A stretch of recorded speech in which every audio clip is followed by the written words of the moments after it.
Hello and welcome to my channel BCS English video. আজকে আলোচনা করব অ্যাপ্রোপ্রিয়েট প্রিপোজিশন নিয়ে। প্রত্যেক প্রিলিমিনারি পরীক্ষাতেই অ্যাপ্রোপ্রিয়েট প্রিপোজিশন থেকে 2-3টা করে প্রশ্ন আসে। 44তম বিসিএস এর 2টি প্রশ্ন এসেছিল।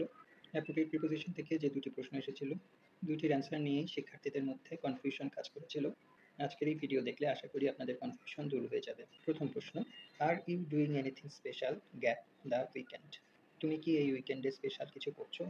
এখন উইকেন্ডের আগে অ্যাপ্রোপ্রিয়েট প্রিপোজিশন হিসেবে কি বসবে এটা নিয়ে আমরা কনফিউজড হয়ে গেছি মূলত অ্যাট এবং অন এর মধ্যে। অ্যাট দ্য উইকেন্ড নাকি অন দ্য উইকেন্ড? আসলে অ্যাট এবং অন এই দুটিই কারেক্ট। ব্রিটিশ ইংলিশে অ্যাট কারেক্ট এবং আমেরিকান ইংলিশে অন কারেক্ট। তাই দুটি উত্তরই সঠিক, যে কোনো একটা অ্যান্সার দিলেই হবে। এবার আমরা দ্বিতীয় প্রশ্নটির দিকে যাই।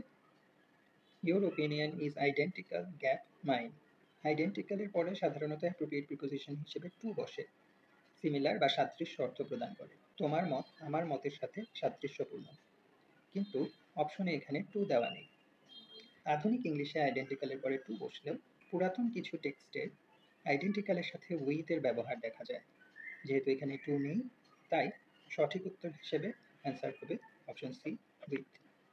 আশা করি অ্যাপ্রোপ্রিয়েট প্রিপোজিশন নিয়ে 44তম বিসিএসে আসা দুটি প্রশ্ন সমাধান আপনারা পেয়েছেন এবং কনফিউশন দূর হয়ে গেছে। ভিডিওটি ভালো লাগলে লাইক, কমেন্ট এবং শেয়ার করতে ভুলবেন না এবং আমার চ্যানেলে নতুন হলে অবশ্যই সাবস্ক্রাইব করবেন। ধন্যবাদ সবাইকে।